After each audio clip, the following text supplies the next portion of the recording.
Quero saudar os meus irmãos e as minhas irmãs com a graça e a paz de nosso Senhor Jesus Cristo. É uma alegria estar aqui falando para vocês todas, vocês todos. Somos a igreja em prisão domiciliar nesses dias difíceis e aqui estamos, não só agora, mas sempre orando por você, rogando a Deus pela sua família. E neste momento nós queremos trazer uma palavra boa para você, no nome de Jesus. Então vamos orar. Nosso Deus e Pai, nós te agradecemos, te louvamos pela oportunidade de pregar a tua palavra, Senhor. Que a palavra possa encontrar guarida em cada coração, levando a Deus sabedoria, discernimento, revelação, levando edificação, Senhor Deus, para cada pessoa, para cada ouvinte, onde quer que esteja, na situação que estiver, especialmente aqueles que estiverem adoentados, Senhor, que a tua bênção repouse abundantemente sobre a vida de cada pessoa, de cada família, em nome de Jesus. Amém.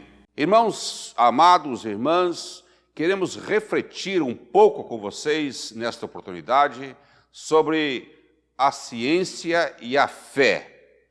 E o meu referencial nesta meditação é o livro de Provérbios. Provérbios é um livro que eu discipulei todos os meus filhos. Eu li e meditei sobre Provérbios muitas vezes. Li o livro todo várias vezes. E deixando o versículo do capítulo 3, versículo 13, que diz assim: feliz o homem, feliz a mulher, que acha sabedoria, e o homem que adquire conhecimento. E eu quero trazer para a nossa reflexão algumas palavras-chave para a nossa reflexão. Primeira já lemos, duas já lemos: conhecimento e sabedoria. Mas também, segundo Provérbios, a outra palavra-chave é ciência, a outra é instrução, a outra é saber, a outra é prudência, a outra é bom senso e instrução. Então é a partir dessa base que nós queremos pensar com vocês. Então estamos pensando, estamos vivendo dias difíceis, né, nesse momento. Mas eu quero trazer à memória de muitos de vocês e aqueles que não leram, não souberam dessas informações, saberão agora algumas delas, não todas. Mas a peste negra de 1347 a 1351, ela matou de 75 a 200 milhões de pessoas. A gripe russa de 1889 a 1890, H2N2, matou 1,5 milhão de pessoas. A gripe espanhola, parece que essa você se recorda mais, de 1918 até 1920, era H1N1, matou entre 17 e 50 milhões de pessoas. Depois vem a gripe asiática, de 57 a 58, a H2N2, matou 2 milhões de pessoas. E a última que eu trago aqui, tem outras, mas a gripe de Hong Kong, 68, 69, agora está bem próximo da maioria do pessoal que está me ouvindo, H3N3, matou 3 milhões de pessoas. Então, quero dizer para você que existiram outros tipos de viroses que mataram menos. Nós não temos tempo aqui, não é o nosso espaço, esse aqui. Mas a Covid-19, até o momento, já matou mais de 150 mil pessoas. Novas pandemias, infelizmente eu tenho que dizer para você, que novas pandemias irão surgir, pois existem 1.700.000 vírus de origem animal e desse número assustador, já causa pânico, né? 1.700.000, 1.700 são coronavírus, que irão diversificando as formas e ataques ao corpo humano. O vírus está nos animais, nas florestas, e existe essa estatística de mais coronavírus de 1.700, não é? Agora, o que eu quero dizer para você? Porque há muita especulação escatológica, há muita conversa fiada, mas o que eu quero dizer para você é o seguinte: o vírus não é religioso, o vírus não é visível, o vírus não é ideológico. Às vezes as pessoas querem colocar um colorado aí no vírus, mas ele não é ideológico. O vírus não é negativo, ou melhor, o vírus não é vingativo, não é? O vírus não é culpado pelo que está acontecendo aí. Ele é transportado de navios, de cruzeiros e aeronaves. Ele atravessa as fronteiras utilizando os corpos de turistas e de executivos, como a história sobre as pandemias vem demonstrando para nós. E às vezes o vírus vem de longe. Agora, outra coisa que eu queria explicar para vocês, irmãos, é que as pessoas veem aquele monte de sepulturas abertas, vê as projeções de tantos mil que vão morrer. Olha, irmãos, a gente não tem que ficar repreendendo essas coisas, não. A gente tem que entender que essas coisas são projetadas com modelos matemáticos. A progressão geométrica crescente, ela é um modelo que explica, nos ajuda a entender isso aí. Você vê, uma pessoa infectada infecta 3 infecta 9 infecta 27, 81. Então é baseado nisso que se faz as projeções. Não é? Também a estatística. Com estatística, pesquisa qualitativa, a gente também faz projeções. Então, o que os especialistas estão fazendo são projeções baseadas em modelos matemáticos. Nós tivemos um santo e piedoso cientista no passado, não é? Pascal, ele criou a teoria das probabilidades. Então, com a teoria das probabilidades, você pode projetar inúmeras situações na Seguridade Social, nas loterias, no esporte, na saúde pública, na criminalidade, em tudo isso aí. Então, o que é que está nos faltando é a dúvida metódica do método cartesiano. Está faltando isso para nós. Não precisa estudar isso, mas ouvir pessoas que sabem essas coisas nos ajudam a entender o momento histórico que nós estamos vivendo. A dúvida com organização, a dúvida com disciplina, a dúvida com rigor científico, ela vai nos ajudar nessa caminhada. Então a gente tem que tomar cuidado, não ficar ouvindo muitas histórias, muitos achismos por aí afora, não é?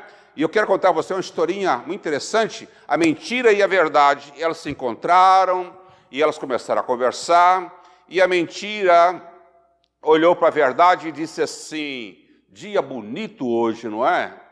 E a verdade olhou e disse: o sol está brilhando, as aves estão cantando, o céu está azul. É verdade.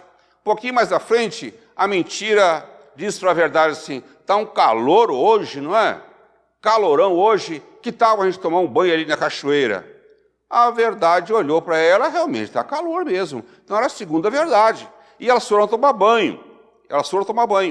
E elas, num momento lá que a verdade estava relaxando, a mentira se levantou, pegou a roupa da verdade, e saiu correndo. A verdade correu atrás da mentira, mas não conseguiu detê-la. Afinal de contas, a verdade voltou para a beira da cachoeira, estava a roupa da mentira lá. Ele disse, eu não vou vestir a roupa da mentira. Então, a verdade continuou nua, transitando pelas estradas, ruas e avenidas. Então, qual é a moral da história? A verdade nua e crua, as pessoas não querem aceitar. Então, as pessoas querem aceitar é que vão orar, vão depender de Deus, não vão fazer as suas obrigações de casa, seus deveres de casa, e que estarão protegidas. Nós não cremos assim. Nós somos herdeiros da ciência moderna, que ao lado dos conhecimentos adquiridos pela Idade Média, pela invenção da tipografia, pelas ideias dos renascentistas e dos humanistas e dos reformadores protestantes, eles promoveram escolas, formaram universidades, a abolição da escravidão, especialmente dos negros vindo da Europa, ou melhor, da África. Então, eu quero dizer para vocês que o nosso reino é o reino de Deus, e que a constituição desse reino é Mateus capítulo 5. E as leis que regulamentam esta Constituição estão nos evangelhos de Jesus Cristo. Os integrantes do reino estão preocupados com quem não tem dinheiro para comprar sabão nessa hora, e com quem está sufocado e não tem respiradores nos hospitais. Essa deve ser a nossa preocupação. Provavelmente, daqui para frente, as barreiras sanitárias entre os países serão revisadas e crescerão as medidas de protecionismo, tipo America First. Isso vai crescer, isso vai se espalhar. As compras, comércio e negociação serão através de plataformas digitais, com menos viagens nacionais e internacionais. Novos protocolos de atendimento à população surgirão, como telemedicina, teleconferências, requerimentos virtuais, o home office e o estudo à distância, com grades curriculares que atendam às demandas do novo mundo. Todas essas coisas serão incentivadas.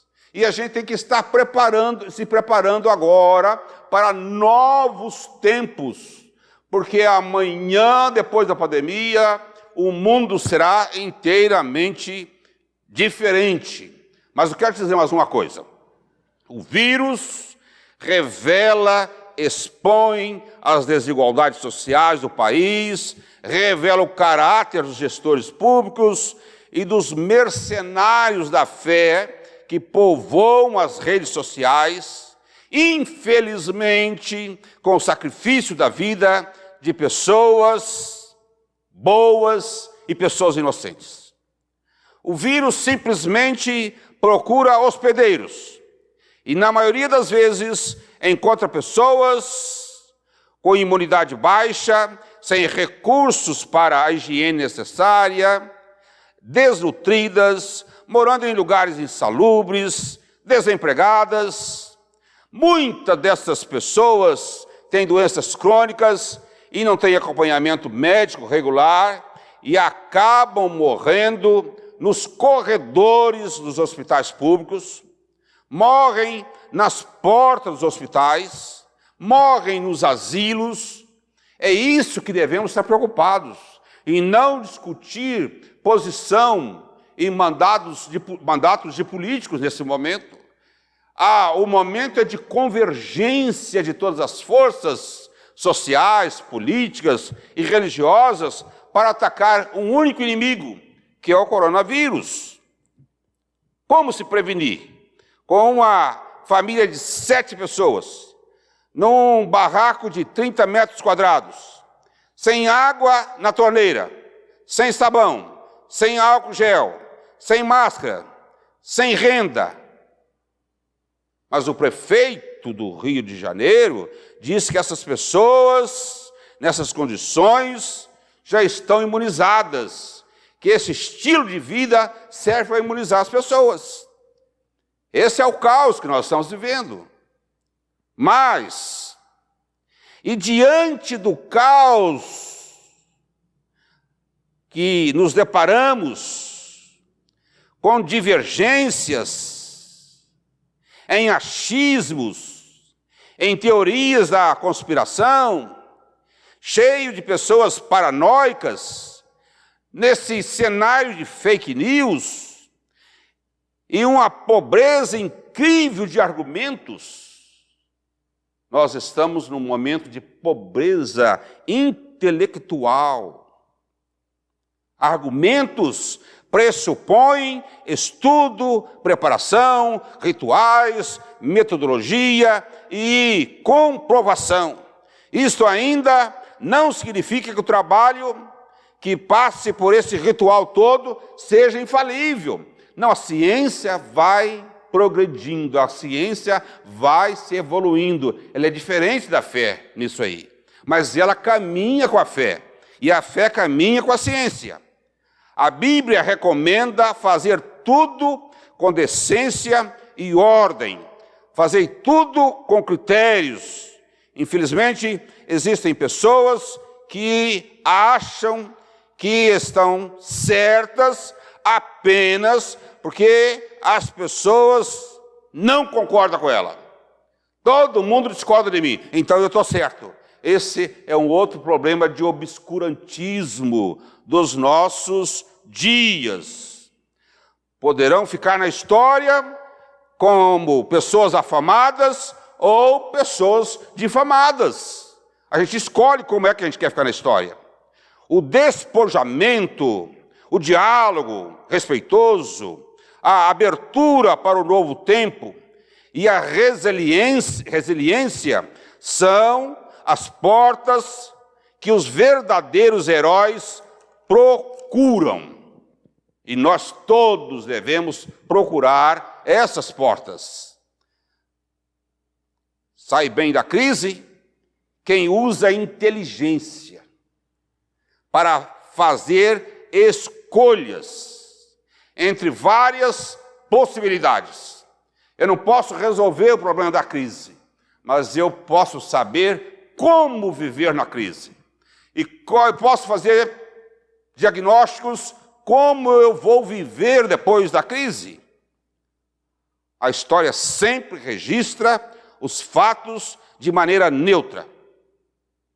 O prudente e o louco, o sensato e o insensato, o egoísta e o solidário. Sempre assim. Líderes comunitários do país estão utilizando as redes sociais para o bem comum, para a convergência de ideias, estão aglutinando milhares de pessoas, enquanto muitos políticos estão divergentes, desaglutinando as pessoas. Esses líderes estão trabalhando pelo presente das pessoas, sem futuras pretensões políticas e profissionais. Reúne pessoas para a distribuição de cestas básicas e material de limpeza. E isto é inteligência. É saber escolher entre várias possibilidades. Enquanto esse trabalho lindo acontece, nós vemos a inutilidade de gestores públicos que desejam ficar politicamente vivo. Deixa o povo sem as orientações sanitárias. Contrai o Covid-19 e vai se tratar no hospital famoso da zona sul do Rio de Janeiro, como aconteceu com o prefeito de Caxias. O povo de Caxias está sofrendo. Ele contraiu o vírus, mas ele foi se tratar no hospital na zona sul do Rio de Janeiro, e o povo está lá sufocado. Nós presenciamos, meus irmãos e irmãs, o mercado da fé com os pregadores da televisão, enfurecidos com o distanciamento social, porque a exploração do povo cessou. Onde estão eles? Se gostassem verdadeiramente de pregar o Evangelho, estariam distribuindo alimento para o povo, pregando na frente dos hospitais, fazendo doações milionárias, até porque desfrutam de uma série de regalias tributárias de diferentes empreendimentos que eles têm. Então, irmãos e irmãs, ciência e fé caminham juntas. Nós, como herdeiros da reforma protestante, nós, como herdeiros da ciência moderna, de grandes cientistas piedosos, nós temos que ter cabeça aberta, mente aberta e fazer a devida conciliação entre ciência e fé. Quando você for ao médico, o médico te dá um diagnóstico, não afronte o médico, não insulte o médico, dizendo, essa é a sua palavra, doutor, mas o meu Deus não me disse assim. Então por que você foi no médico, irmão? Por que você foi no médico, irmã? Você foi no médico, ele te deu o diagnóstico, está com o exame de imagem ali, ou exame de laboratório ali. Você tem que acreditar que Deus deu inteligência a esse homem, a essa mulher, para te tratar. Tá bom assim? Que Deus te abençoe rica e poderosamente em nome de Jesus. Que a paz do Deus Todo-Poderoso, Senhor dos céus e da terra, o amor de Jesus Cristo, seu Filho, e a comunhão do Espírito Santo, seja sobre as igrejas domésticas reunidas agora, aqui no Brasil e em todo o mundo, agora e para sempre. Amém. Amém.